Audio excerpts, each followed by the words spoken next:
Chapter 23 हर्ष और उसका काल। हर्ष का राज्य। गुप्त वंश ने बिहार और उत्तर प्रदेश स्थित अपने सत्ता केंद्र से उत्तर और पश्चिमी भारत पर ईसा की छठी सदी के मध्य तक लगभग 160 वर्ष राज किया। इसके बाद उत्तर भारत फिर अनेक राज्यों में बट गया। गोरे उन्होंने लगभग 500 ईस्वी से कश्मीर, पंजाब और पश्चिमी भारत पर अपना प्रभुत्व स्थापित किया। उत्तरी और पश्चिमी भारत लगभग आधे दर्जन सामंत राज्यों के हाथ में चला गया, जिन्होंने गुप्त साम्राज्य को आपस में बांट लिया था। उनमें से एक ने हरियाणा स्थित थानेसर का शासक था। धीरे धीरे अपनी प्रभुत्ता अन्य सभी सामंतों पर कायम कर ली। ये शासक था हर्षवर्धन। 606 से 647 ईस्वी। थानेसर स्थित हर्ष के टीले की खुदाई में कुछ ईंट की इमारतें मिली, पर वे राजमहल जैसी नहीं। हर्ष ने कन्नौज को राजधानी बनाया, जहाँ से उसने चारों ओर अपना प्रभुत्व फैलाया। 7वीं सदी के आते आते पाटलिपुत्र के बुरे दिन आ गए और कन्नौज सितारा चमका। ये कैसे हुआ? पाटलिपुत्र की सत्ता और महत्ता व्यापार वाणिज्य पर और मुद्रा धन के व्यापक प्रचलन पर टिकी थी। पूर्व, पश्चिम, उत्तर और दक्षिण चारों दिशाओं से नदियों के रास्ते व्यापारी लोग नगर में आते थे और उनसे चुंगी वसूली जाती थी। परंतु ज्यों ही व्यापार में गिरावट आई, मुद्रा दुर्लभ होती गई और अधिकारियों व सैनिकों को नकद वेतन के बदले भूमि अनुदान दिया जाने लगा। त्यों ही नगर का महत्व समाप्त हो गया। वास्तविक स्थिति स्कंधावरों अर्थात फौजी पवाड़ों में चली गई और बड़े भूभाग पर प्रभुत्व रखने वाले सैनिक महत्व के स्थान प्रमुख हो गए। एक ऐसा ही स्थान था कन्नौज, जो उत्तर प्रदेश के फर्रुखाबाद जिले में पड़ता है। वो 6ठी सदी के उत्तरार्ध से अचानक राजनीतिक उत्कर्ष पर चढ़ गया। हर्ष के समय से लेकर कन्नौज का राजनीतिक शक्ति के रूप में उभरना उत्तर भारत में सामंत युग के आगमन का सूचक था। ठीक उसी समय जैसे पाटलिपुत्र मुख्यतः प्राक सामंती स्थिति का निदर्शक था। समतल स्थानों में किलाबंदी बहुत कठिन होती है, लेकिन कन्नौज ऊंची जगह पर था, अतः उसे किले बंद करना आसान था। वो दोआब के बीच में था। 7वीं सदी में उसकी उत्तम ढंग से किलेबंदी की गई, अतः दोआब के पूर्वी और पश्चिमी दोनों बाजुओं पर नियंत्रण रखने के लिए जल और असल दोनों मार्गों से सैनिक आ जा सकते थे। हर्ष के शासन काल का आरंभिक इतिहास वान भट्ट से ज्ञात होता है। वान भट्ट हर्ष के दरबार का कवि था, जिसने हर्ष चरित नाम का पुस्तक लिखा। इस इतिहास को चीनी यात्री हुआंगसांग के विवरण के साथ मिलाकर पूरा किया जा सकता है, जो ईसा की 7वीं सदी में भारत आया और लगभग 15 वर्ष इस देश में रहा। हर्ष के अपने अभिलेखों से विभिन्न प्रकार के करों और अधिकारियों के बारे में जानकारी मिलती है। हर्ष को भारत का अंतिम हिंदू सम्राट कहा गया है, लेकिन वो न तो कट्टर हिंदू था और न ही सारे देश का शासक। उसका राज्य कश्मीर को छोड़कर उत्तर भारत तक सीमित था। राजस्थान, पंजाब, उत्तर प्रदेश और बिहार उसके प्रत्यक्ष नियंत्रण में था, लेकिन उसका दबदबा इससे कहीं अधिक क्षेत्र में था। लगता है कि सीमांत राज्य उसकी प्रभुत्ता स्वीकार करते थे। पूर्वी भारत में उसे मुकाबला करना पड़ा। गौड़ के शैव राजा शशांक थे, जिसने बोध गया में बोध वृक्ष को काट डाला। 619 ईस्वी में शशांक की मृत्यु हुई। तब से ये शत्रुता समाप्त हो गई। दक्षिण की ओर हर्ष के अभियान को नर्मदा के किनारे चालुक्य वंश के राजा पुलकेशिन ने रोका। पुलकेशिन आधुनिक कर्नाटक और महाराष्ट्र के बड़े भूभाग पर शासन करता था। इसकी राजधानी कर्नाटक में आधुनिक बीजापुर जिले के बादामी में थी। इसको छोड़ हर्ष को अन्य किसी तगड़े विरोध का सामना नहीं करना पड़ा। वो देश के काफी बड़े भाग को राजनीतिक एकता के सूत्र में बांधने में सफल रहा। प्रशासन। हर्ष ने अपने साम्राज्य के प्रशासन उसी ढर्रे पर किया जिस ढर्रे पर गुप्त वंशियों ने किया था। फर्क यही है कि हर्ष का प्रशासन आधुनिक, सामांतिक और विकेंद्रित था।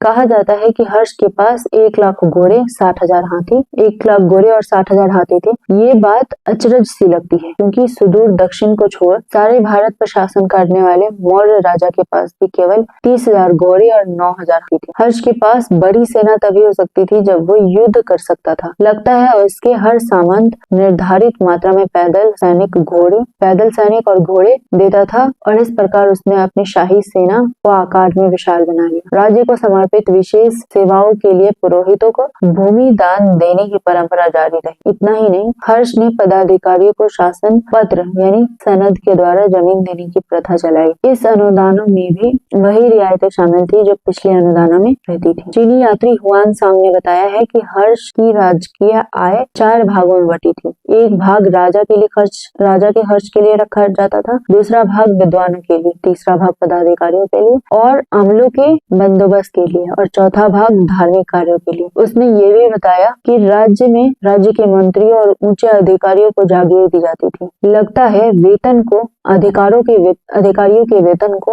और पुरस्कार के रूप में भूमि देने की सामंती प्रथा को हर्ष ने ही शुरू की थी। इसलिए हम हर्ष के सिक्के अधिक मात्रा में नहीं पाते हैं। हर्ष के साम्राज्य में विधि व्यवस्था अच्छी नहीं थी। चीनी यात्री हुआन सांग की सुरक्षा का प्रबंध राज्य की ओर से खास तौर से किया गया होगा। फिर भी डाकुओं ने उसके माल असबाब छीन लिए। हुआन सांग लिखता है कि देश के कानून में अपराध के लिए कड़ी सजा का विधान था। डकैती तो दूसरा राजद्रोह मानी जाती थी और उसके लिए डाकुओं का दाया हाथ काट दिया जाता था। परंतु प्रतीत होता है कि बौद्ध धर्म के प्रभाव में पड़कर दंड की कठोरता कम कर दी गई और अपराधियों को आजीवन कारावास दिया जाने लगा। हुआन सांग का विवरण। हर्ष के शासन काल का महत्व चीनी यात्री हुआन सांग के भ्रमण को लेकर है। वो चीन से 629 ईस्वी में चला और सारे रास्ते घूमते हुए भारत पहुंचा। भारत में लंबे अरसे तक ठहरकर 645 ईस्वी में चीन लौट गया। वो नालंदा महाविहार अर्थात बौद्ध विश्वविद्यालय में, जो बिहार के आधुनिक नालंदा जिले में पड़ता था, पढ़ने के लिए और भारत से बौद्ध ग्रंथ बटोर कर ले जाने के लिए आया था। उसने हर्ष के दरबार में कई वर्ष बिताए और भारत में व्यापक भ्रमण किया। हुआन सांग के प्रभाव में पड़कर हर्ष बौद्ध धर्म का महान समर्थक हो गया और उसके लिए उदारता पूर्वक दान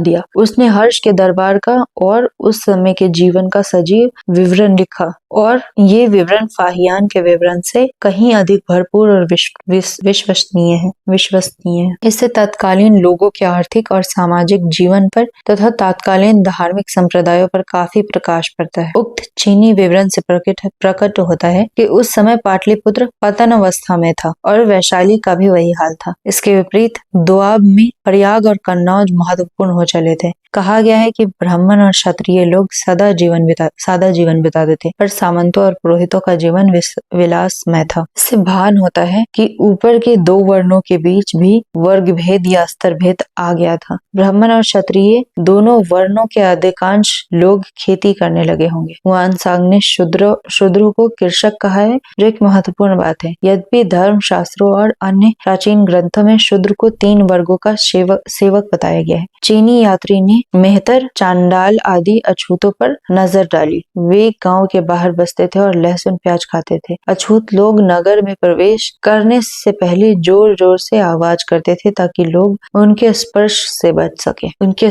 से बचे रहे।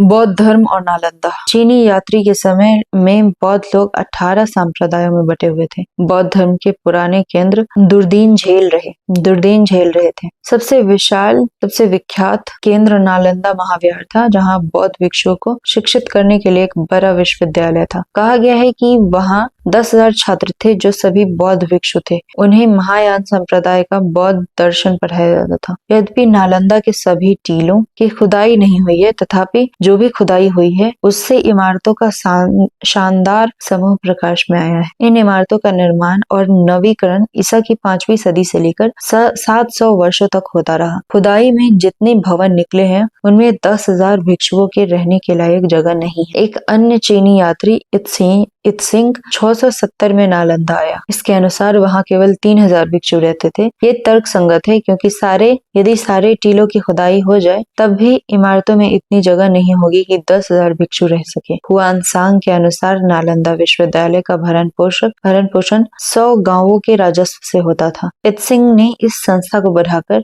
200 कर दिया है। इस प्रकार हर्षवर्धन के काल में नालंदा में विशाल बौद्ध विहार था। हर्ष की धार्मिक नीति सहनशील थी। वह आरंभिक जीवन में शैव था, पर धीरे धीरे बौद्ध धर्म का महान संपोषक हो गया।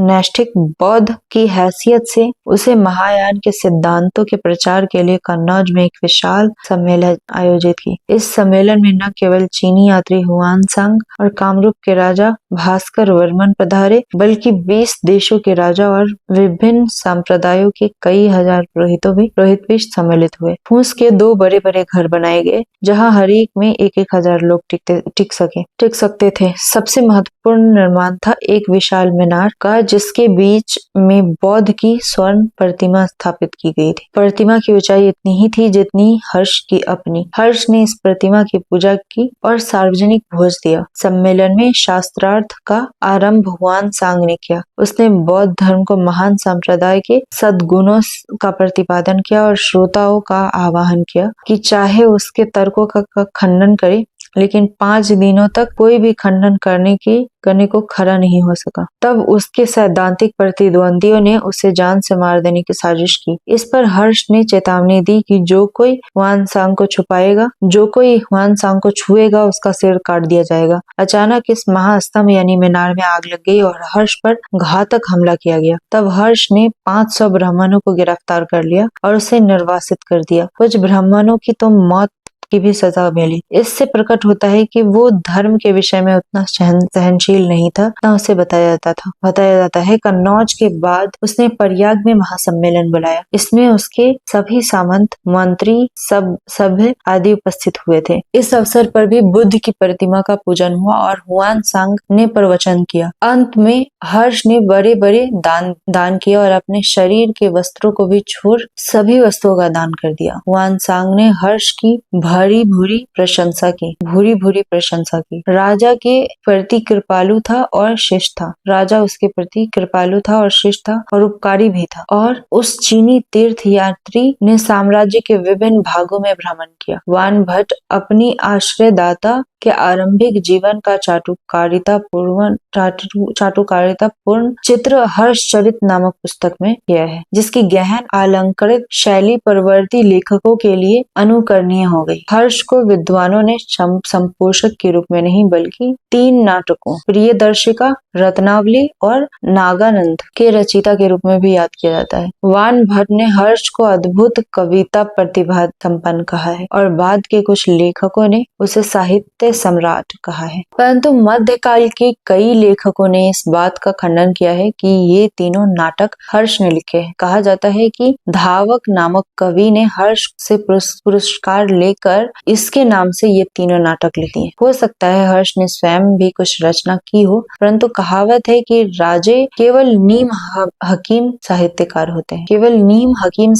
होते हैं। वास्तव में प्राचीन भारत में और मध्य भारत में भी हम पाते हैं कि राजा में काव्य कौशल सहित हर प्रकार के गुण आरोपित कर दिए जाते थे, ताकि उसकी ख्याति बढ़े। ये प्रवृत्ति जो समुद्रगुप्त के समय से ही दिखाई देता है, आज सामान्य प्रथा हो गई और हर्ष के समय में तो ये प्रथा पूर्णतः सुप्रतिष्ठित हो गई। कहना न होगा कि इसका उद्देश्य शत्रु की और प्रजा की नजर में राजा को मजबूत स्थिति दिखाना रहता था। अभ्यास प्रश्न। पहला, हर्ष की उपलब्धियों का मूल्यांकन करें। दूसरा प्रश्न, हर्षकालीन भारत की धार्मिक स्थिति का वर्णन करें। तीसरा प्रश्न, हर्ष के शासन काल में सामाजिक और आर्थिक स्थिति कैसी थी? किन किन विषयों में ये स्थिति पूर्व काल में भी पाई जाती थी? चौथा प्रश्न, 7वीं सदी में भारतीय जीवन पर हुआनसांग का विवरण क्या क्या प्रकाश डालता है? नालंदा के अवशेषों के चित्रों का संग्रह करें और इस विद्या केंद्र पर संक्षिप्त विवरण लिखें। छठा प्रश्न, भारत के बाह्यरैखिक मानचित्र पर हर्ष का राज्य और उसके